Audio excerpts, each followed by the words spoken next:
বাদশার কাছে ওই জাদুবিদ্যাকারী সে জানালো, আপনি একজন মেধাবী যুবককে আমার কাছে প্রেরণ করেন। এই বাদশা, আমি তাকে শিখিয়ে দিব যে আমার পরে যেন এই সিলসিলা জারি থাকে। বাদশাহ তখনকার সময় ওই ইয়ামানের মধ্যে সবচাইতে যে বেশি মেধাবী ছেলে, তার নাম তাফসীরের কিতাবের মধ্যে লেখা হয়েছে আব্দুল্লাহ ইবনে আমির। এই আব্দুল্লাহ ইবনে আমির কথা আব্দুল্লাহ ইবনে তামির লেখা আছে। এই যুবক ছেলেটাকে পাঠালো বাদশাহ।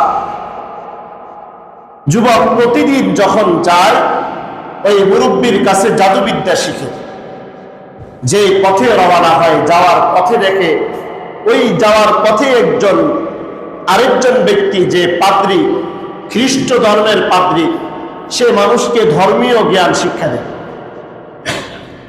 যুবক প্রত্যেক দিন যখন ওই গণকের কাছে যায় তখন পাশাপাশি পাদ্রীর কাছেও যায়, তার কাছেও কথাবার্তা শুনে, দুইজনের কথাবার্তা শুনে। যুবক চিন্তা করে দেখলো প্রত্যেক দিন যখন সে রওনা হয় তখন জাদুবিদ্যাকারী ব্যক্তির কাছে গেলে তার দেরি হয়ে যায়। তখন সে প্রত্যেক দিন ওই যুবকটাকে নির্যাতন করে। আবার যখন বাসায় ফিরে তখন বাসায় ফেরার সময় দেরি করে, বাসাওয়ালারা তাকে নির্যাতন করে। যুবক একদিন ওই খ্রিস্ট পাদ্রীর কাছে গিয়ে বলল যে আমি যখন আপনার এখান থেকে জ্ঞান অর্জন করি, ধর্মীয় জ্ঞান অর্জন করে আমার গণকের কাছে যাই, তখন সে আমাকে নির্যাতন করে দেরি হওয়ার কারণে। আবার বাসায় ফিরলে বাসাওয়ালারাও আমাকে নির্যাতন করে। পাদ্রী শিখিয়ে দিলেন, তুমি বলবে, যদি জিজ্ঞেস করে ঘরওয়ালারা বলবে যে আমি গণকের কাছে ছিলাম, দেরি করেছে ওখানে। আর গণকে যদি তোমাকে জিজ্ঞেস করে তুমি দেরি করলে কেন, তুমি বলবে বাড়িতে খাচ্ছিলে এই জন্য দেরি করেছে। খবরদার কোথাও আমার নাম বলা যাবে না, আমি আর কাছে যা আসো এটাও বলা যাবে না। যুবক এভাবে প্রত্যেক দিন পাদ্রীর কাছেও ধর্মীয় জ্ঞান অর্জন করে, আবার ওই ব্যক্তির কাছে গিয়েও জাদুবিদ্যা শিখে। হঠাৎ একদিন যুবকের মনে হলো যে রাস্তার মধ্যে দেখলো কিছু মানুষ ভিড় করে দাঁড়িয়ে আছে। জিজ্ঞাসা করলো এখানে কি হয়েছে। আব্দুল্লাহ ইবনে আমির সে দৌড়িয়ে গিয়ে দেখলো যে রাস্তা চলাচলের পথে একটা ভাগ দাঁড়িয়ে আছে, যার কারণে মানুষ যেতে পারতেছে না। যুবকের অন্তরে সাথে সাথে এই কথা মনে আসলো যে আজকে আমি পরীক্ষা করব যে আমি যে খ্রিস্ট ধর্ম শিখতেছি এটা বেশি সঠিক নাকি যে জাদুবিদ্যা শিখি এটা সঠিক। যুবক একটা পাথর নিয়ে আল্লাহ তাআলাকে বললেন, আল্লাহ, যদি এই খ্রিস্ট ধর্মের যে পাদ্রীর কাছে জ্ঞান অর্জন করি, যদি এই পাদ্রী সঠিক হয়ে থাকে, আমি এই পাথরটা মারার সাথে সাথে যেন ওই প্রাণীটা মারা যায়। আর যদি পাদ্রী সঠিক না হয়, গরব ঠিক থাকে, তাহলে আমার এই পাথর নিক্ষেপ করার সাথে সাথে যেন ওই প্রাণীটা না মারা যায়। যুবক আল্লাহ তাআলার নাম নিয়ে যখন ওই পাথরটা নিক্ষেপ করলো, সাথে সাথে ভাগ সেখানে মারা গেল। যুবকের এই বিশ্বাস হয়ে গেল যে আমি খ্রিস্ট ধর্মের যার কাছে যাই পাদ্রী, সেই মূলত সঠিক, এর বিপরীতে যেই জাদুকরের কাছে যাই এই মূলত সঠিক না। যুবক পূর্ণাঙ্গ ঘটনা গিয়ে পাদ্রীর কাছে বলল। পাদ্রী আবার বললেন যে তুমি এই ঘটনাটা আর কাউকে বলবে না। যদি তোমাকে নির্যাতন করাও হয় তাহলে তুমি অন্তত আমার নাম বলবে না, আর কারো নাম বললে বলতে পারো। যুবকের এই ঘটনাটা পুরা এলাকার মধ্যে ছড়িয়ে গেল, সকলে জানাজানি হয়ে গেল। বিভিন্ন কুষ্ঠ রোগে এবং জন্ম অন্ধ যে সমস্ত ব্যক্তিরা এরা এই যুবকের কাছে যায়। যুবক আল্লাহ তাআলার নামে, যেহেতু ঈসা আলাইহিস সালামের ধর্মের অনুসারী ছিল, ঈসা আলাইহিস সালামকে আল্লাহ তাআলা এমন একটা যোগ্যতা দিয়েছেন, ঈসা আলাইহিস সালাম যখন কোনো পুরাতন কবরের সামনে যেতেন তখন যদি বলতেন কুম বিইজনিল্লাহ, হে কবরবাসী আল্লাহ তাআলার নামে দাঁড়িয়ে যাও, সাথে সাথে কবর থেকে মৃত লাশ দাঁড়িয়ে যেত। এবং ঈসা আলাইহিস সালাম যে সমস্ত মানুষগুলো কুষ্ঠ রোগে আক্রান্ত ছিল, ঈসা আলাইহিস সালাম আল্লাহ তাআলার নাম নিয়ে দোয়া করলে সাথে সাথে ওই ব্যক্তি সুস্থ হয়ে যেত। আল্লাহ তাআলা এই গুণটা ওই যুবকের মধ্যেও দিল। যুবকও বিভিন্ন সময় বিভিন্ন ভাবে এরকম মানুষকে দ্বীনের দাওয়াত দেয় আর তাদেরকে এই কথা বলে যে আল্লাহ তাআলাই সুস্থ করে নেওয়ালা, যুবক দোয়া করলে সাথে সাথে অন্ধ ব্যক্তিও তার চক্ষুমান হয়ে যায়, তার চোখ সুস্থ হয়ে যায়। এই সংবাদ ছড়াতে ছড়াতে এক পর্যায়ে ওই যে ইয়ামানের বাদশাহ ইউসুফ জুনাওয়াস, তার মন্ত্রী পরিষদের মধ্যে একজন ব্যক্তি ছিল যে মূলত অন্ধ ব্যক্তি ছিল, কিন্তু সে বাদশার আস্থাবতন ব্যক্তি ছিল। সে অনেকগুলো হাদিয়া একসাথ করে ওই যুবকের কাছে এসে বলল, আমি শুনেছি তুমি নাকি আল্লাহ কার নাম বললে তুমি নাকি মানুষকে, অন্ধ ব্যক্তিকে সুস্থ করতে পারো, তাহলে তুমি আমার এই হাদিয়াটা গ্রহণ করো, আমাকে সুস্থ করে দাও। যুবক বলল, সুস্থতার মালিক অসুস্থতার মালিক আল্লাহ তাআলা, সুস্থ করবে আল্লাহ তাআলা, অসুস্থ করবে আল্লাহ তাআলা, আমার কোনো ক্ষমতা নাই। যদি তোমাকে সুস্থ হতে হয় তাহলে আল্লাহ তাআলার প্রতি ঈমান আনতে হবে। মন্ত্রী চিন্তা করলো, আমার এখন চোখ দরকার। সে সাথে সাথে ঈমান আনলো। যুবক দোয়া করলো, আল্লাহ তাআলার দোয়ার বরকতে ওই মন্ত্রীর অন্ধ চোখ আল্লাহ তাআলা ফিরিয়ে দিল। পরের দিন মন্ত্রী যখন ওই মন্ত্রী সবাই গেল, বাদশাহ মন্ত্রীর দিকে তাকিয়ে অবাক হয়ে গেল যে এতদিন যাকে দেখলাম অন্ধ, আজকে সে চোখওয়ালা কিভাবে হয়ে গিয়েছে। বাদশাহ জিজ্ঞেস করল যে তুমি কিভাবে সুস্থ হলে, তোমার এই সুস্থতা কে দিয়েছে? মন্ত্রীর সাথে সাথে বললেন, রব্বি আল্লাহ, আল্লাহ তাআলাই আমাকে সুস্থ করেছেন, আল্লাহ তাআলা আমাকে চোখ দিয়েছেন। মন্ত্রীর সাথে সাথে বললেন, বাদশাহ সাথে সাথে বললেন যে আমি তো জানি এই ইয়ামানের মধ্যে একমাত্র রব আমি আছি, আমি খোদা, আরেক খোদা কোথায় থেকে আসছে?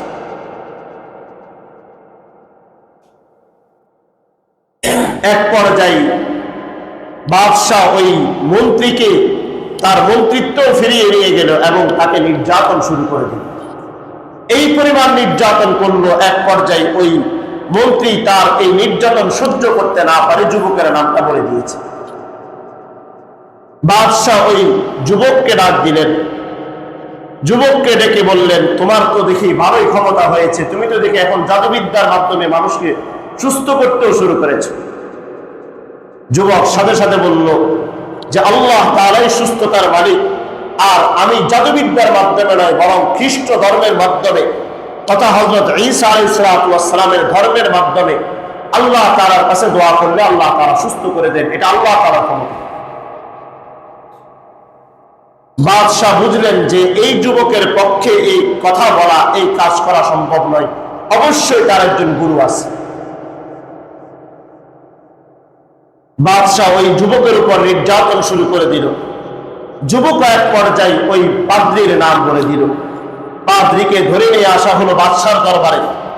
তাফসীরের কিতাবের মধ্যে লেখা হয়েছে, ওই মুরব্বী পাদ্রীকে যখন নিয়ে আসা হয়, বাদশাহ সাথে সাথে পাদ্রীকে বললেন যে তোমার মাধ্যমে আমার পুরা সম্প্রদায়ের মধ্যে মানুষ আমার যে খোদা, আমার যে স্রষ্টা, আমরা যার পূজা করি, এই পূজা থেকে বিরত হয়ে তোমার এক খোদার প্রতি ঈমান আনা শুরু করেছে। এখনো পর্যন্ত সময় আছে, তুমি আমাকে খোদা মানো, আমাকে রব মানো। পাদ্রী সাথে সাথে বললেন যে আল্লাহ তাআলা ছাড়া আমি কাউকে ভয় করি না, লা আখাফু আহাদান ইল্লাল্লাহ, আমি তো আল্লাহ তাআলাকে ভয় করি।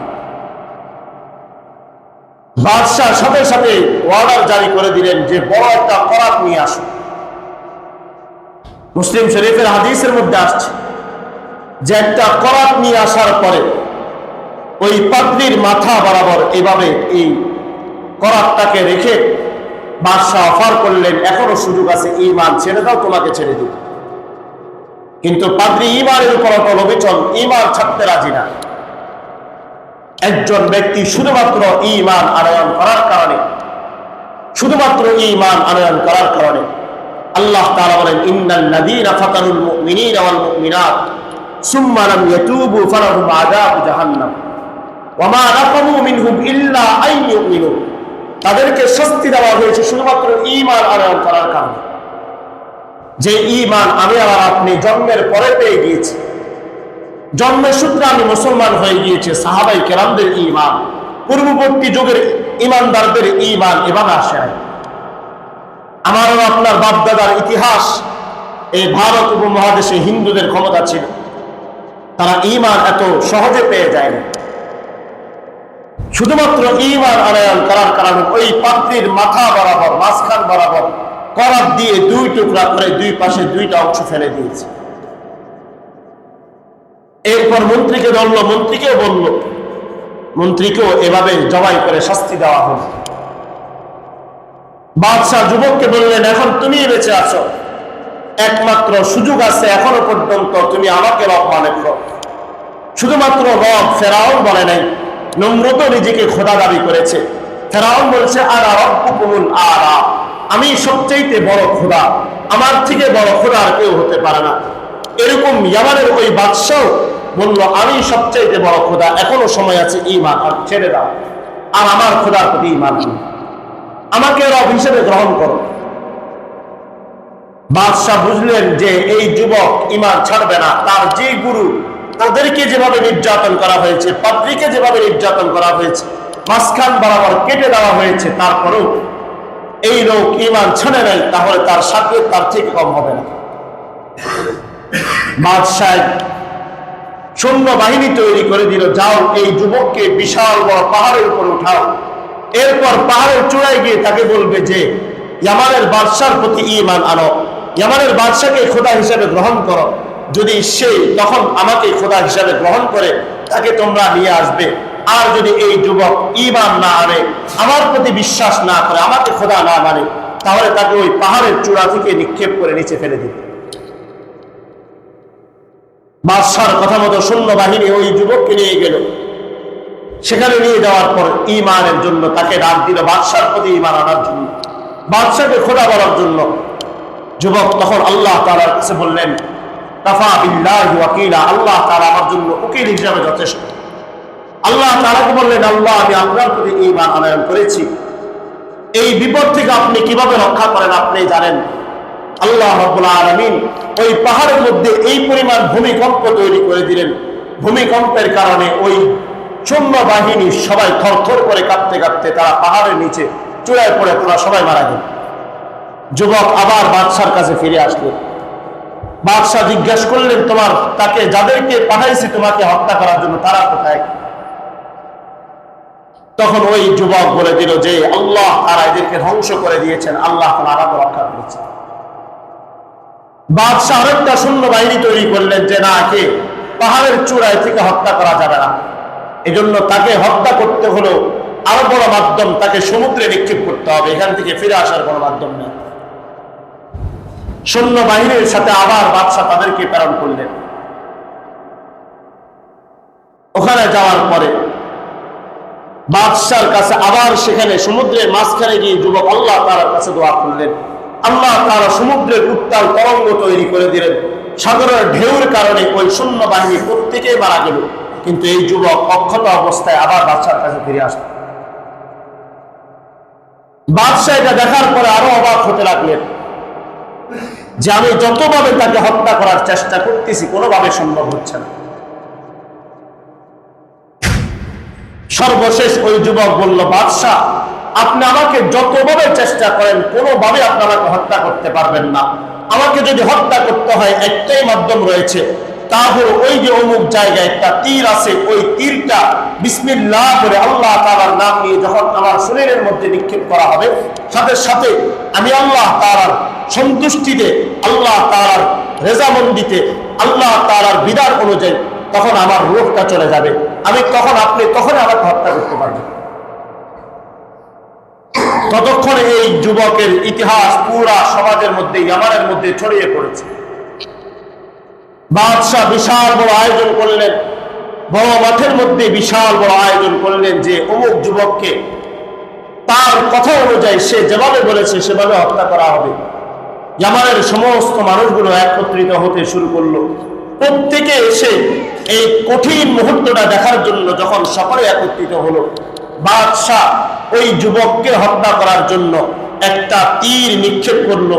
ওই তীরটা নিয়ে আল্লাহ তাআলার নাম নিয়ে যখন তীরটা নিক্ষেপ করলো, সাথে সাথে যুবকের শরীরের কোথাও এক অঙ্গের মধ্যে গিয়ে ওই সাথে সাথে যুবক মারা গেল। এই যুবক মারা যাওয়ার পরে এই ঘটনা যখন ইয়ামানের সমস্ত মানুষগুলো চতুর্পাশে গ্যালারিতে বসে দেখতেছিল, এরা প্রত্যেকে সকলে একসাথে এক বাক্যে ঈমান নিয়ে আসে। বাদশাহ সাথে সাথে চিন্তা করলেন যে একজনকে হত্যা করলাম শুধুমাত্র ঈমানের কারণে, পাত্রীকে হত্যা করলাম ঈমানের কারণে, এবং পাত্রীর সাথে মন্ত্রীকে হত্যা করলাম শুধুমাত্র ঈমান আনয়ন করার কারণে। আজকে এত বিশাল বড় আয়োজন, এই বিশাল সমুদ্রের মধ্যে, এত বিশাল জনসমাগমের মধ্যে আজকে আমি তাকে হত্যা করলাম, আর আমার জনগণ প্রত্যেকের সাথে সাথে পুরা মজমার সকলেই দৃশ্য দেখার পরে সকলের বিশ্বাস হয়ে গেল যে খোদা বলতে যদি একজন থাকে তিনি হলেন একমাত্র আল্লাহ তাআলা। সকলে এক বাক্যে একসাথে ঈমান নিয়ে আসে। বাদশাহ পুরা মন্ত্রী সভার মধ্যে ঘোষণা করে দিলেন, কোরআনে কারীম আল্লাহ তাআলা ওই কথাই বলেছেন, কুতিলা আসহাবুল উখদুদ, বিশাল বড় বড় গর্ত খনন করার জন্য বাদশাহ নির্দেশ দিল। এমনকি বিশাল বড় বড় গর্ত খনন করে বাদশার নির্দেশে এক দিন এক এক জায়গায় এক এক গর্তের ভিতরে 20,000 সৈনিককে, 20,000 ঈমানদারদেরকে শুধুমাত্র একবার ঈমান আনয়ন করার কারণে তাদেরকে প্রত্যেককে এই বিশাল বড় গর্তের মধ্যে ফেলে তাদেরকে আগুনে জ্বালিয়ে দেওয়া হলো।